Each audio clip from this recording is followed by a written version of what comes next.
Alive. Hello and welcome to the Superpower Deadeye team. I'm Peter. And I'm Rick, and we're discussing the first 3 episodes of Obi Wan.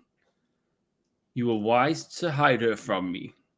Sorry, that was me trying to do James. Very good. I was thinking you were going to say we're going to be reviewing Obi 1, Obi 2, and Obi 3. Nice work. Wish I'd thought of it. Everyone here, everyone, no one who's watching, you can take that one home for free. We got one person watching. Okay. So how would you like to do this, Rick? Do you want to? Because I watched 2 last week, and they started on Friday. They released 2 episodes on Friday, and then they've released the 3rd episode on Wednesday, and the rest of them are going to be on Wednesday. I think I watched 2 on Sunday, and tonight's tonight. So I'm happy to just talk about it as the whole. Yeah. Maybe with my memory, I've got notes about stuff, but let's just get into it. So, yeah, Pete, what did you think of the first 2? Well, the first 2, I feel like I enjoyed parts of it, and other bits I was a bit like. I hated. No, hated is too strong a word, but I was just disappointed again. I watched the first 2 and just went, they're doing it again. They're ruining it. But yes, keep going. Yeah, and just like I wasn't that impressed that they brought Princess Leia in it, and that she got kidnapped again, and he's gone to look after her. But then I thought, well, then I was okay with it because I thought, well, that's his quest, because it wasn't. That's not what I was expecting his quest to be. I just thought it would be him running away from Inquisitors and things. So. Well, I guess I agree with that, but when they do go back and revisit stuff, and even back in the prequels, they change what we know, and I don't like that. So, like, because Princess Leia's message now, when she's doing it in A New Hope, could be, General Kenobi, years ago you served my father in the Clone Wars, and then you rescued me from a weird planet when I was kidnapped. Or it could be like Uncle Ben, because she's calling him Ben. Oh, Ben, remember? Like, she would remember because remember that fake name we had? Yeah. Remember that fake name we had on the truck in episode 3? Remember when you accidentally called me my real name on the truck? You dumb idiot! Because see, that's one thing. So. Remember when you thought that you were worried I was going to blow our cover, and you almost did. You were the one that did it, you idiot. So it was before episode 1 of Obi-Wan. So they did it was almost like a previously on Obi-Wan, when they were flashing back to the prequels and the bits and pieces. And there was a part where Anakin was saying, he's as wise as Master Yoda. And I'm going, the guy's as dumb as 2 logs. Like, he walks into traps.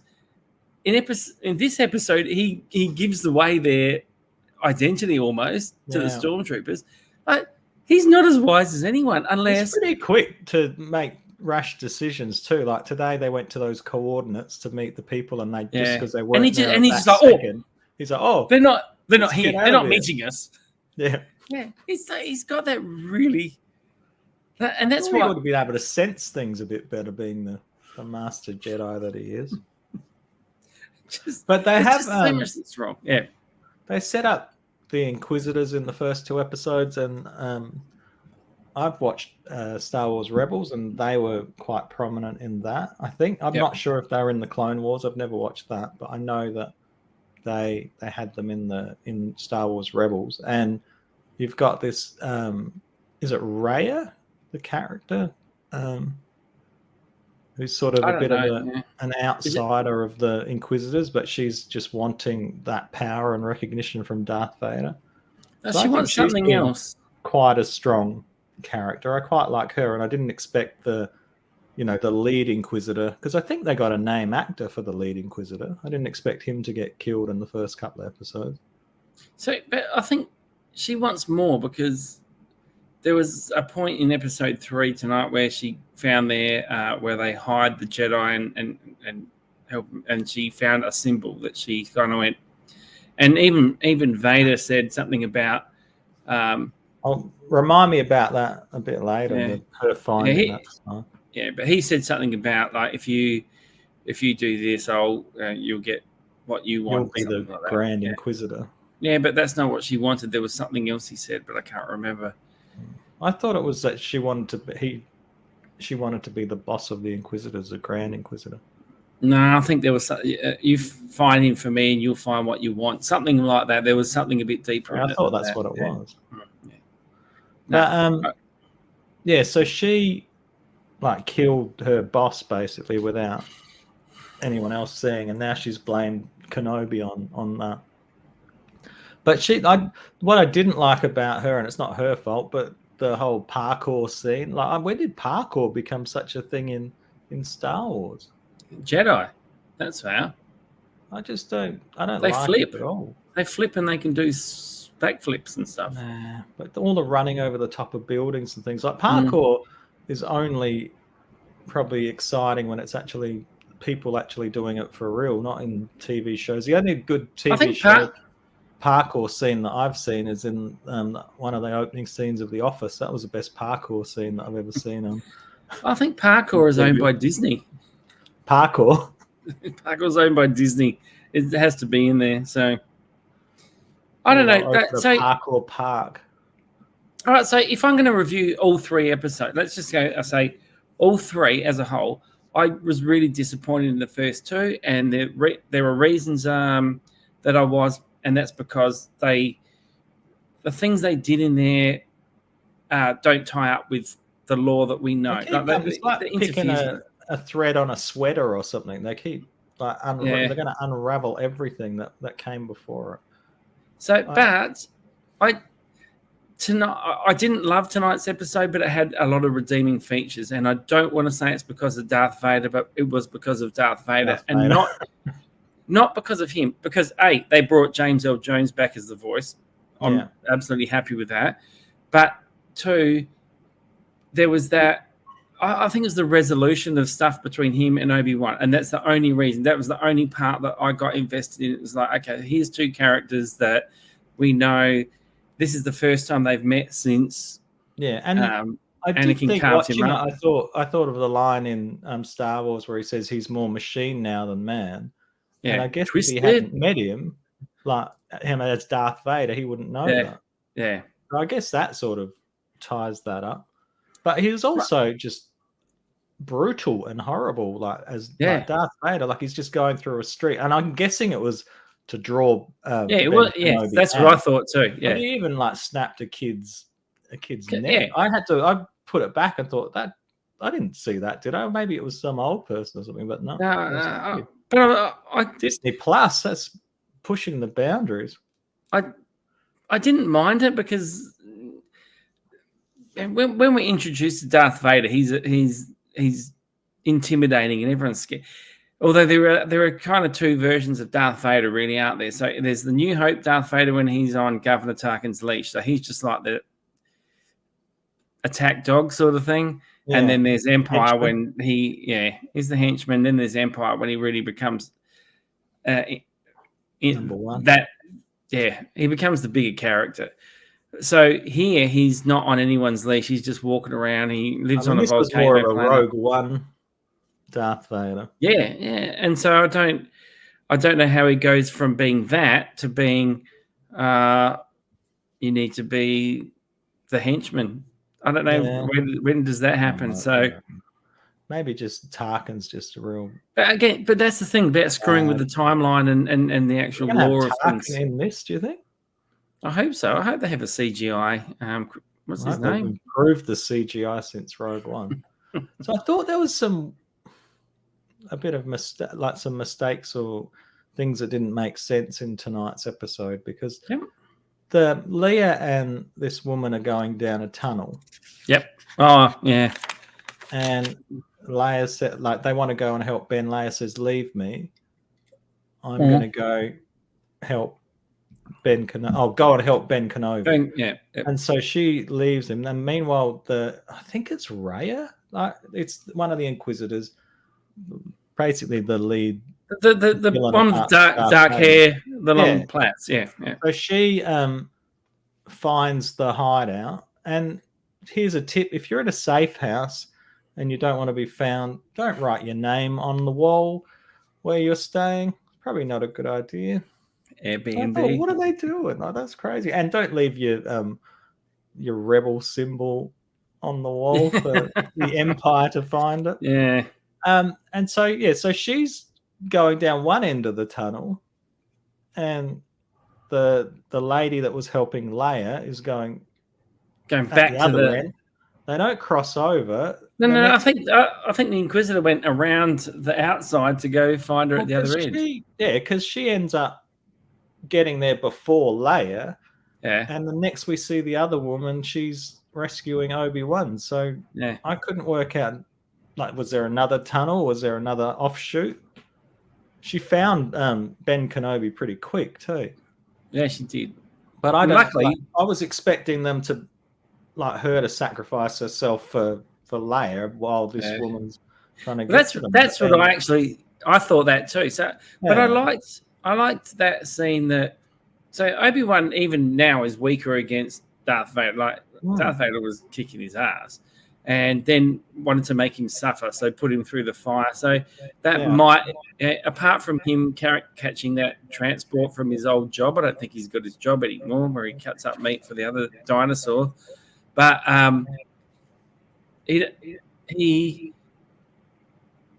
I thought it was the son, like, because he was on that transport that didn't have a shield. So because he'd aged because he was just on that all the time and just the sun and wind. But now, like, he's being dragged through fire. Yeah, so maybe he'll get. They should have put more grey in his beard or something.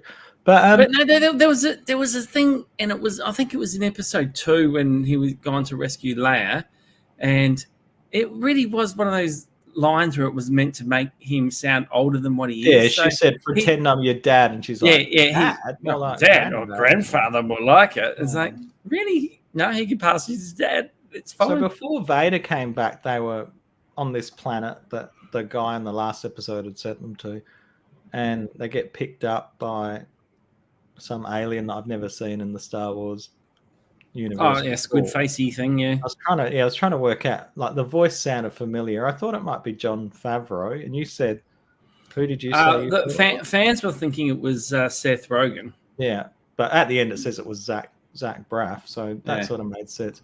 But there's he basically double crosses them because he's working for the Empire, but he doesn't make a secret of that. He was a bit of a, like, he was like a real redneck character, wasn't he? Like, well, I was thinking Trump. I was thinking like a Trump supporter or something, like, because he's good for us. He's got the painted on Empire symbol on the back of his truck, and he's like, good to see like-minded folk on there. Yeah, we love the Empire. Oh, good to see like-minded folk. It was real redneck sort of. I reckon that was like a bit of a Trump commentary. Should have had "Make the Universe Great Again" or something on his hat. But so then he pulls them up to where like a stormtrooper a road inspection point or something, and so they work out that it's Ben Kenobi through a probe.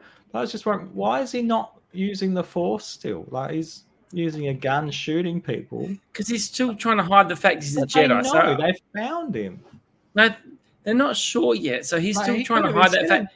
When the stormtrooper grabs Leia, that last one, yes, he could have gone. Why didn't he say, "Let the girl go"? I was thinking the exact same thing. Yeah, you don't want to hurt the girl.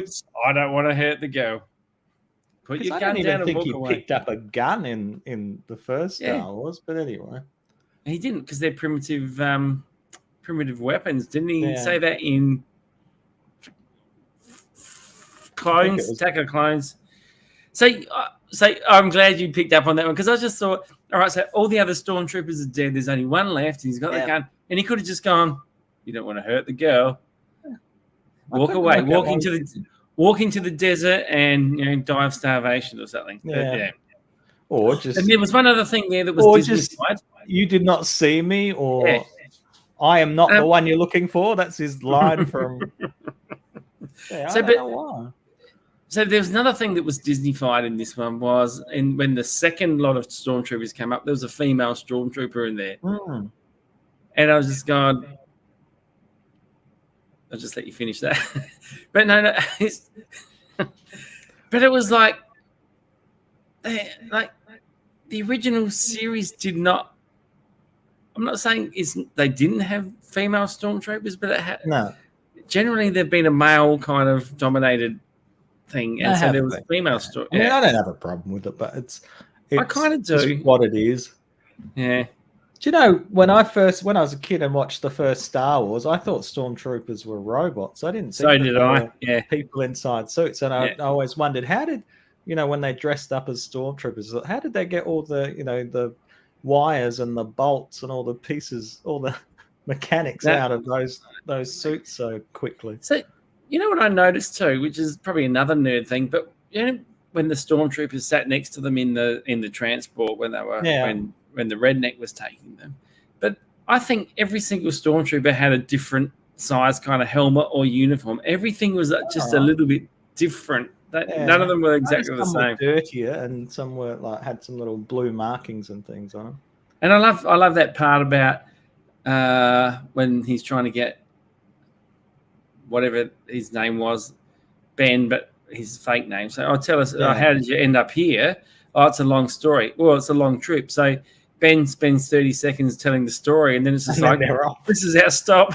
And the same thing happened earlier, because when they're on that cargo ship, Leia says, "Oh, how long have we got to go? Can't you use the Force to make this go faster or something?" And he's like, "Oh, the Force doesn't work like that." So they've used a Force Awakens line there. And then 2 seconds later, "Oh, you better sit down. We've arrived." So I did think that, but I don't know. I guess that's what we're here to do: pick it apart. I didn't mind tonight's episode. I thought it was better than the first two. Yeah, I think, but for me, it was redeemed by, and nothing to do with the story, because the story still ruins what's come before it. But I liked the fact that Anakin's there for revenge against Obi-Wan, and he appears much weaker now. So he dragged him through the fire. And I guess by the end of the series, he's going to be stronger, and he's going to have another fight with him and do better. Yeah, well, I think so. And then they're going to get to the New Hope one, where they're sort of like just kind of. I like the fact that the three, well, it's mainly two, but the Inquisitors, they're not on the same page. They're there's a bit of conflict there too. I think that's something that we don't often see in villains. Like normally it's just one villain and lots of people just yes men all around him. So I quite like that little conflict. Yeah, and I guess that's part of the stuff I don't like, because I'm really happy with. To be honest, I was really happy that they didn't go revisit Anakin. I like Darth Vader being a mysterious person in the three, who was then there and redeemed. Yeah. But we're past. It's there. Yeah, we're there now. Yeah. We can just pretend that the first three exist and that's it. Right. I just feel like they just make even though they've got a massive universe, they just make it very small when you've got little references to everything. Even within The Mandalorian, I really like The Mandalorian, and they didn't need to do anything, but they brought some original characters into that, and it just makes things a bit smaller. I mean, it didn't ruin things, but it's just like, do we need a Skywalker and everything?